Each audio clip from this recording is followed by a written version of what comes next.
स्वागत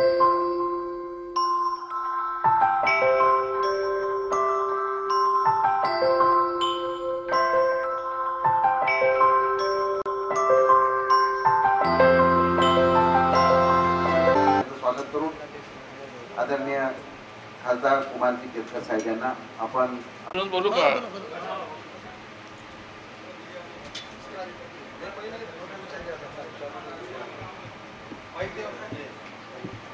मी कालच विदर्भातल्या काही भागात दौरा करून आलोय आणि आता नांदेड, लातूर, उस्मानाबाद, सोलापूर असा दौरा करतोय।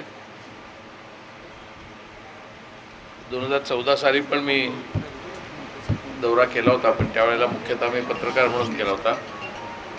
त्यावेळी मी राज्यसभा वगैरे अशा कोणत्याही सदस्यत्व नव्हतो। 2014 आणि 2019 ही दिसायला जरी 5च वर्ष दिसली, 5च वर्षाचं अंतर दिसलं, तरी प्रत्यक्षात ऐतिहासिकदृष्ट्या पाहिलं तर खूप मोठं अंतर आहे।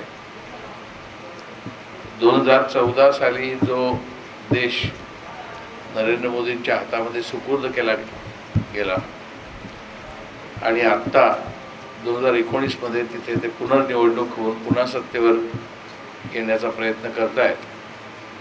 या 5 वर्षामध्ये देशाची सर्व स्तरांवरती अतिशय मोठी दुर्दशा झालेली आहे।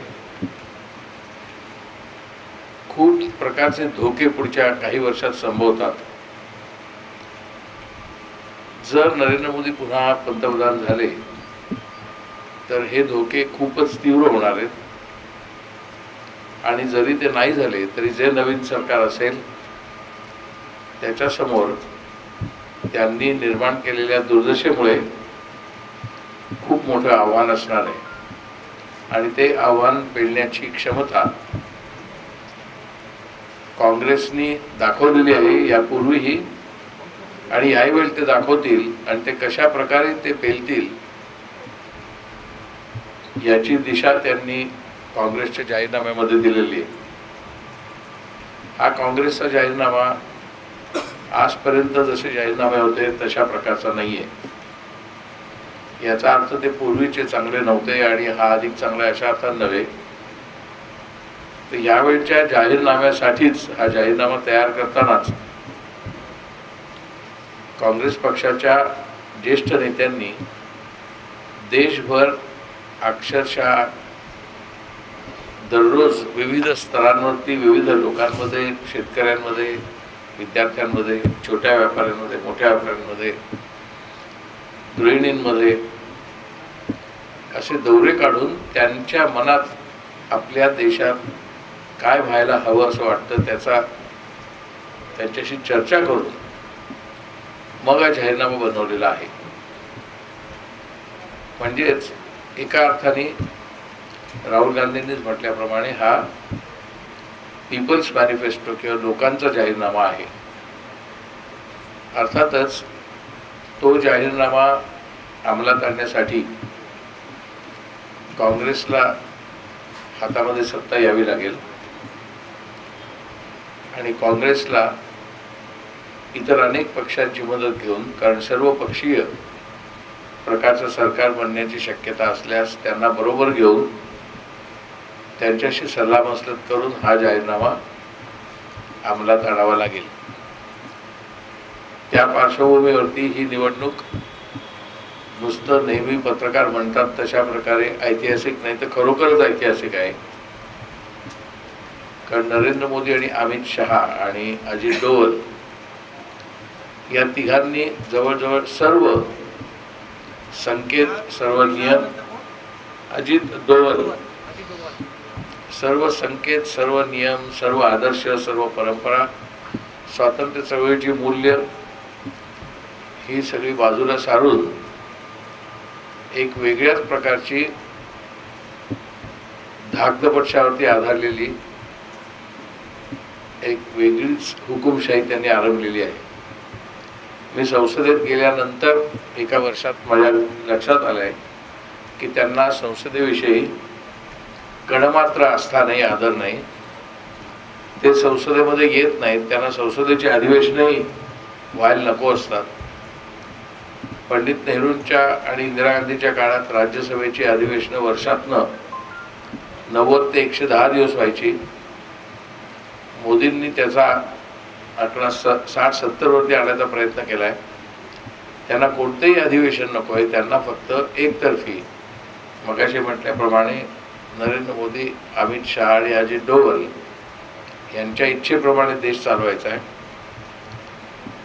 मग तो देश कधी पाकिस्तानची भीती दाखवून, कधी इथल्याच मुसलमानांची भीती दाखवून, कधी हिंदुत्वाचा अतिशय उग्र आणि दर्पयुक्त असा प्रचार करून, कधी बेधडक खोटे आकडेवारी देऊन आणि कधी काळा बाजार आपण नष्ट करतोय, काळे पैसे आपण नष्ट करतोय असं म्हणत म्हणत प्रत्यक्षामध्ये काळ्या पैशाचा व्यवहार प्रचंड प्रमाणावरती वाढवत आणि त्या पैशाचा अभूतपूर्व असा निवडणुकीमध्ये वापर करत त्यांनी राज्यकारभार चालवलेला आहे. गेले 5 वर्ष त्यांच्या डोळ्यासमोर एकच उद्दिष्ट होतं, विकास नव्हे. ते उद्दिष्ट होतं पुढची निवडणूक जिंकणे. मग त्या उत्तर प्रदेशातली विधानसभेची असेल, कोणतीही निवडणूक असेल, त्या निवडणुका जिंकणं एवढं एकमेव उद्दिष्ट डोळ्यासमोर ठेवून त्यांनी 5 वर्ष राज्यकारभार केलाय. आणि आता ही निवडणूक आपल्यासमोर आहे. या निवडणुकीत काय होईल ते आपल्याला दिसेलच. बाकीत मी काही करणार नाही निवडणुकीत काय होईल, पण निवडणुकीत काय व्हायला हवं आणि ते केवळ काँग्रेस पक्षाच्या दृष्टिकोनातनं किंवा काँग्रेस पक्षाच्या हितातनं नव्हे, तर खरोखरच देशाच्या आत्ताच्या जागतिक परिस्थितीत देशाच्या हितातनं काय व्हायला हवं आणि काय होऊ शकेल हे या निवडणुकीत ठरणार आहे. त्यामुळे माझं अर्थातच सभांमध्ये किंवा सर्वत्र केवळ प्रचारासाठी नव्हे, तर आग्रहपूर्वक असं म्हणणं मी मांडणार आहे की ही निवडणूक केवळ काँग्रेस विरुद्ध भारतीय जनता पक्षाशी नाही, तर देशहित विरुद्ध अराजक अशी आहे. आणि त्या दृष्टिकोनातून या निवडणुकीकडे पाहिलं पाहिजे. मला वाटतं इतकं निवेदन पास आहे. आता आपण प्रश्नोत्तर घेऊ शकतो.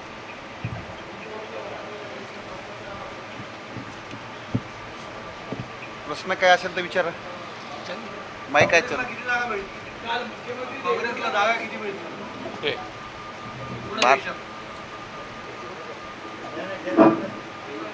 काँग्रेसला किती जागा मिळतील याचं भाकीत मी काही करणार नाही, परंतु मागच्या वेळेला त्यांना फक्त 44 जागा मिळाल्या होत्या आणि नंतर झालेल्या पोटनिवडणुकीमध्ये मिळून त्यांच्या जागा 50च्या वर गेल्या. इतकी वाईट अवस्था येणार नाही, परंतु नक्की किती मिळतील, 110 का 150 का 160 हे मी सांगू शकत नाही. परंतु साधारणपणे असं म्हणता येईल की 200 वगैरे जागा मिळण्याची शक्यता आताच्या परिस्थितीत नाही. परंतु किती मिळतील हे बाकीत मी करू शकत नाही. देशद्रोहाचं कलम रद्द करणं अराजक नाहीये का? 370 कलम रद्द करणं किंवा 35A कलम देशद्रोह आणि 35A कलम हे रद्द करणं किंवा 35A कलम त्याला हात लावणं हे देशामध्ये प्रचंड प्रमाणावरती अराजक आणि फुटीची बीजं पेरण्यासारखं होणार आहे. आपल्याला अनेक वेळा माहीत नाही 370 आणि 371 हे फक्त काश्मीर पुरतं नाही आहे. ईशान्य भारतातली जी राज्य आहेत तिथे पण ते कलम लागू आहे 370 आणि 371. आणि त्याला जर हात लावला तर आपण स्वातंत्र्य मिळायच्या वेळेला जो करार केला होता काश्मीरशी, तो करार धुळीला मिळवण्यासारखं होईल. आणि त्यामुळे काश्मीरी जनतेला तो त्यांचा अपमान तर वाटेलच, परंतु त्यामुळे ते आपल्यापासून अधिक दूर जातील आणि अप्रत्यक्षपणे काश्मीरी जनतेतला असंतोष भडकवायला हे कलम रद्द करण्याने पुष्टी मिळेल. देशद्रोहाचा कलम रद्द करण्याचा काँग्रेसने ठराव केलेला नाही. काँग्रेसने असं म्हटलेलं आहे, देशद्रोहाच्या कलमाखाली म्हणजे 124A कलमाखाली ज्या प्रकारचे आरोप लादून लोकांना देशद्रोही ठरवण्यात येत आहे, त्या कलमाची सुरुवात ही इंग्रजांच्या काळात जवळजवळ 150 पावणे 200 वर्षापूर्वी सुरू झालेली आहे. त्याच कलमाखाली लोकमान्य टिळकांना, भगतसिंगाला आणि कॉम्रेड डांगेंना अटक झाली होती, अनेकांना झाली होती. त्याच कलमाचा वापर करून भारतीय जनता पक्षाने बेबंदपणे त्यांना न आवडणाऱ्या, त्यांना न पटणाऱ्या, त्यांना न मान्य असणाऱ्या किंवा त्यांच्यावर टीका करणाऱ्या लोकांना देशद्रोही ठरवून त्यांना शिक्षा करण्याचा प्रस्ताव मांडलेला आहे. मग त्याच्यामध्ये कन्हैया कुमार पण आहे, त्याच्यामध्ये आनंद तेलतुंबडे पण आहे आणि त्यांनी तसे थेट आरोप चिदंबरमवरती केलेले आहेत. अशा प्रकारचा त्याचा गैरवापर होऊ नये अशा पद्धतीने ते कलम पुन्हा प्रस्तावित करावं असा त्यांचा प्रस्ताव आहे. देशद्रोहाचाच कलम काढून टाकावं म्हणजे जगात कोणी देशद्रोही नाहीत, भारतात कोणी देशद्रोही नाहीच अशा प्रकारची संभावना त्याची जी टीकाकारांनी केली तशी नाहीये. काल सीएम म्हणाले काँग्रेसचा जाहीरनामा जैश ए मोहम्मदचा आहे का? देगलूरच्या सभेमध्ये बोलताना काँग्रेसनं जो जाहीरनामा प्रसिद्ध केलाय तो जाहीरनामा जैश ए मोहम्मद, लष्कर ए तोयबाशी मिळतो म्हणजे त्यांना दहशतवाद वाढवायचा आहे. जैश ए मोहम्मद कडे काही घटना वगैरे मला माहित नाही. दहशतवाद्यांकडे काही राज्यघटना वगैरे असतात त्याचाही मला काही अंदाज नाही. जे दहशतवादी कोणते नियम, कोणते काही कायदे संकेत पाळतात असंही मला वाटत नाही. त्यामुळे आपण दहशतवाद्यांकडनं काय शिकावं ते भारतीय जनता पक्षाने काँग्रेस पक्षाला शिकवावं अशी स्थिती नाही.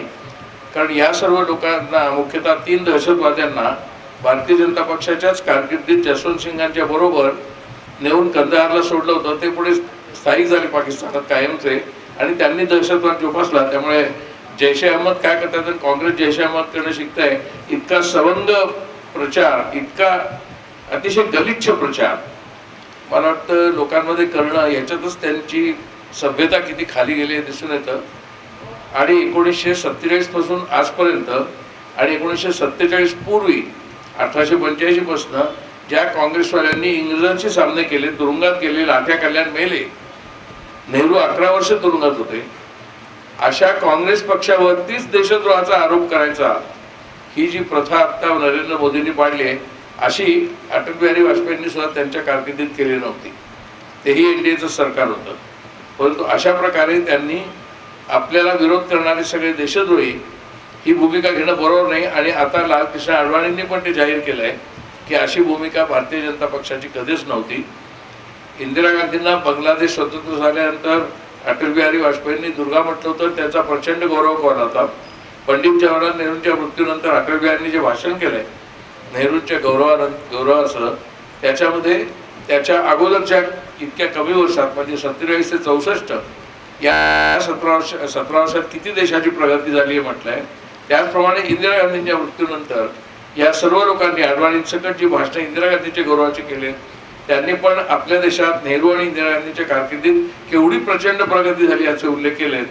नरेंद्र मोदींनी इतिहास वाचलेला नाही, त्यांनी इतिहास पाहिलेला नाही आणि त्यांना फक्त प्रचार आणि दहशतबाजी याच्या आधारावर राज्य चालवायचं आहे. त्यामुळे काही आरोप करतात. त्यांच्या पक्षातल्या लोकांना सुद्धा नरेंद्र मोदींचं हे वर्तन आणि त्यांच्या घोषणा आणि त्यांचे विचार अजिबात मान्य नाहीत.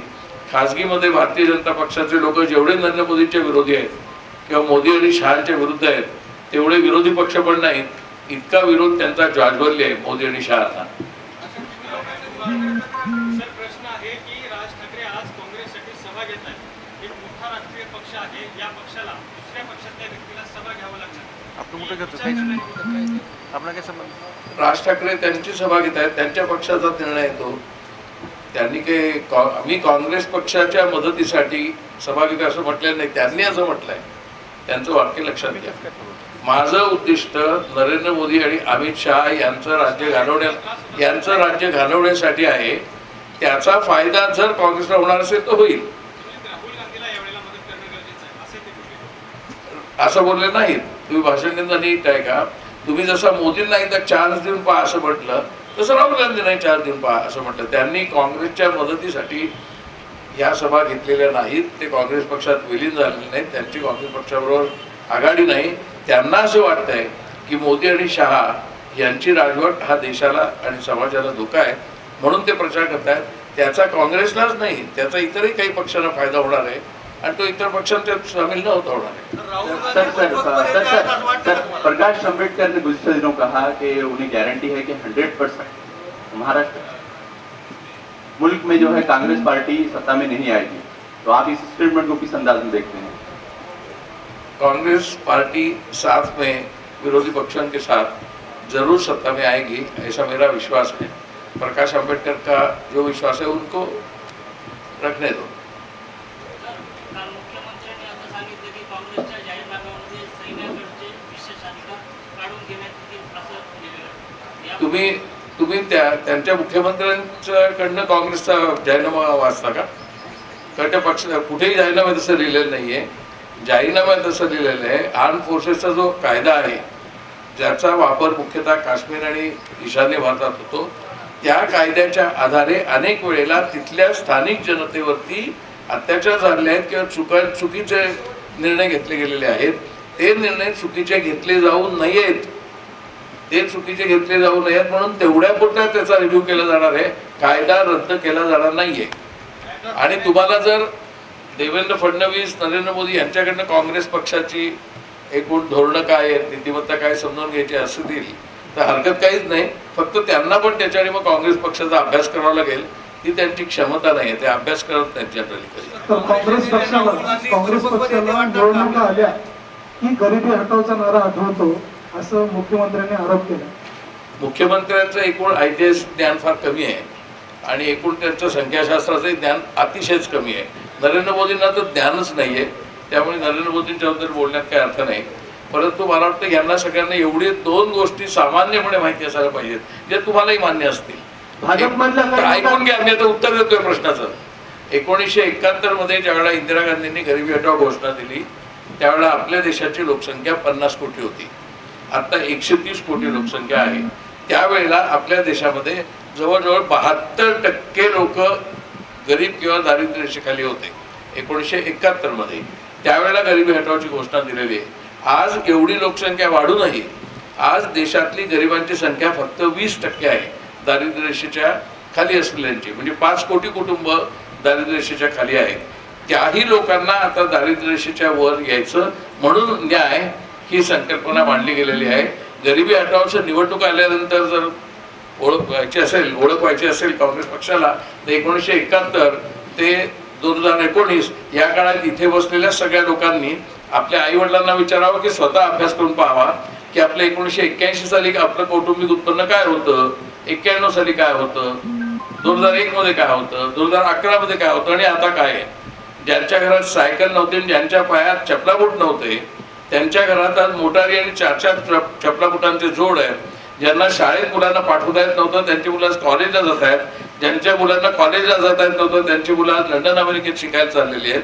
हे सगळं ज्या वर्गात झालं म्हणजे मुख्यतः मध्यवर्गात झालं, म्हणजे हा मध्यवर्ग हा प्रामुख्याने 1971 नंतरच्या गरिबी हटाव योजनेत निर्माण झाला आहे। तो गरिबीतनं बाहेर आलेला मध्यवर्ग आज जवळजवळ 45% आहे, म्हणजे साधारणपणे 40 कोटी आहे। त्यावेळेला मध्यवर्गाची संख्या 5 कोटी होती, त्यात 5 कोटी लोकसंख्येची 45 कोटी लोकसंख्या मध्यवर्गाची होणं हे माझ्या मते प्रचंड प्रमाणावरती गरिबी दूर झाल्याचं लक्षण आहे। तरी सुद्धा गरिबी आहे म्हणून ती दूर करण्यासाठी न्याय ही योजना आहे। भाजपमधले लोक काही मोदींच्या विरोधात आहेत असं तुम्हाला म्हणायचं, काही नावं सांगता येतील का? नावं सांगण्याची सभ्यता, नावं सांगून मी माझी सभ्यता बिघडवू इच्छित नाही।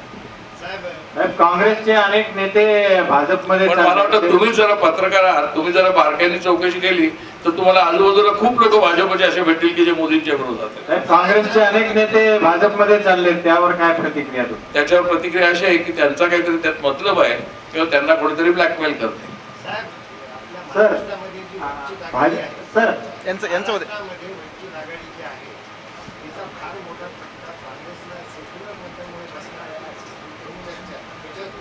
असं म्हटलं जातं, प्रत्यक्षात आपण निकालानंतर पाहू की किती फटका बसतोय। कारण ह्याचा अर्थ तुम्ही असं गृहीत धरताय की वंचित आघाडी जर नसेल तर समाजातला वंचित वर्ग काँग्रेसच्या बाजूने असतो असं तुम्हाला म्हणायचं आहे, तर काँग्रेसच्या बाजूने वंचित वर्ग असतो हे तुमचं विधान बरोबर आहे। सर, नरेंद्र मोदी यांची नांदेडला सभा झाली तर ते म्हणाले होते की काँग्रेस पक्ष या देशाला 2 पंतप्रधान देऊ इच्छितो, त्याबद्दल आपली काय भूमिका आहे, ती योग्य आहे का? काँग्रेस पक्ष देऊ इच्छित नाही। 1947 मध्ये जो करार झाला त्याच्यामध्ये असं म्हटलेलं होतं की जम्मू आणि काश्मीरच्या मुख्यमंत्र्याला पंतप्रधान म्हटलं जाईल, तसं 1965 पर्यंत म्हटलं जात होतं. 1965 नंतर म्हटलं जात नाही. उमर अब्दुल्ला आणि महबूबा यांनी दोघांनी मागणी केली की आम्हाला परत ते जुनं पद त्या करारानुसार दिलं जावं. त्याच्याबद्दलची चर्चा चालू आहे. ते 370 कलमाच्या अधिकाराखाली आहे. त्यात काँग्रेसने कुठेही त्यांच्या जाहीरनाम्यात काही विधान केलेलं नाही. सर, पुलवामा आतंकी हमले के बाद जो अमेरिकी मीडिया से आया कि F-16 इंडियन आर्मी ने नहीं गिराया था, तो जो नरेंद्र मोदी जो बोल रहे थे कि इस तरह से उन्होंने वहाँ पाकिस्तान का F-16 गिराया, तो किस हद तक नरेंद्र मोदी का जो स्टेटमेंट है वो गलत हुआ है और इस पर इंडियन गवर्नमेंट मतलब जो इस तरह से उनको ये करना? मैं तो एयर स्ट्राइक के साथ नहीं गया था, तो मुझे देखा नहीं है मैंने कि F-16 गिरा है कि नहीं. लेकिन अमेरिकन डिफेंस डिपार्टमेंट जब कहती है तब उनको ध्यान से देख के उसका जवाब देना चाहिए. वो दे देंगे, उनके पास इन्फॉर्मेशन है. तो वो कह रहे हैं लेकिन कुछ बता नहीं रहे. जैसा कि उन्होंने बताया कि 350 टेररिस्ट मारे गए, अभी तक एक भी बॉडी उन्होंने दिखाई नहीं है. पाकिस्तान ने भी नहीं दिखाई, इन्होंने भी नहीं दिखाई. तो मुझे इनके शब्द पे भरोसा नहीं है.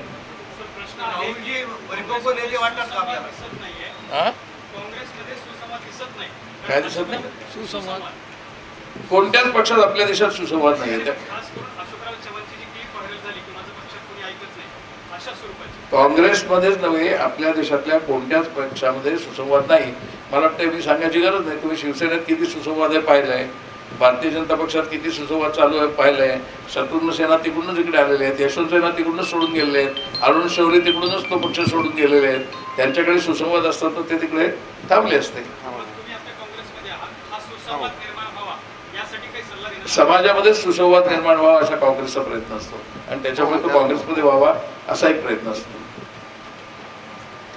राहुलजी परिपक्व नेते आहेत असं वाटतं का? राहुलजी देशातले सर्वात परिपक्व नेते आहेत आणि मोदी हे सर्वात अपरिपक्व आणि देशविघातक नेतृत्व आहे. संसदेतलं वर्तन त्यांचं जे आहे, राहुल गांधीचं संसदेतलं वर्तन ते असतं कारण संसदेत असतात. नरेंद्र मोदी संसदेतच नसतात. त्यांनी त्यांना जे आलिंगन दिलं ते जर तुम्हाला वाटत असेल तर त्याच्यावरनं तुम्हाला दिसून येईल की राहुल गांधी भाषा प्रेमाचे करतात.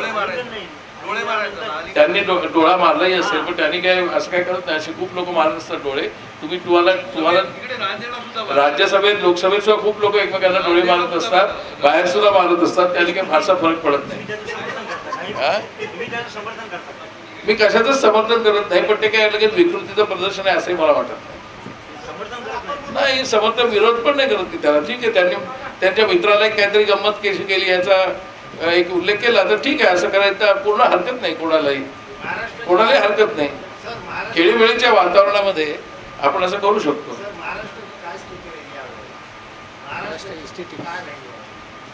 काँग्रेसला चांगल्या जागा मिळतील, काँग्रेस आणि राष्ट्रवादी.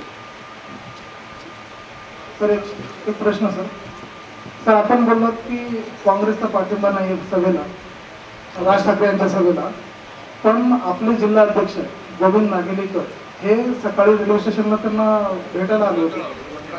मलाही भेटायला आले ते. मलाच भेटायला आले ते. मीच त्यांना भेटलो. राज ठाकरे माझे जवळजवळ गेले 30 वर्ष मित्र आहेत.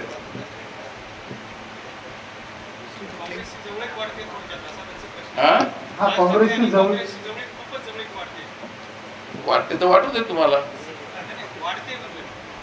वाटत आहे वाढते तर वाढू दे. काय होईल प्रत्यक्षात ते आपण नंतर पाहू. थँक्यू.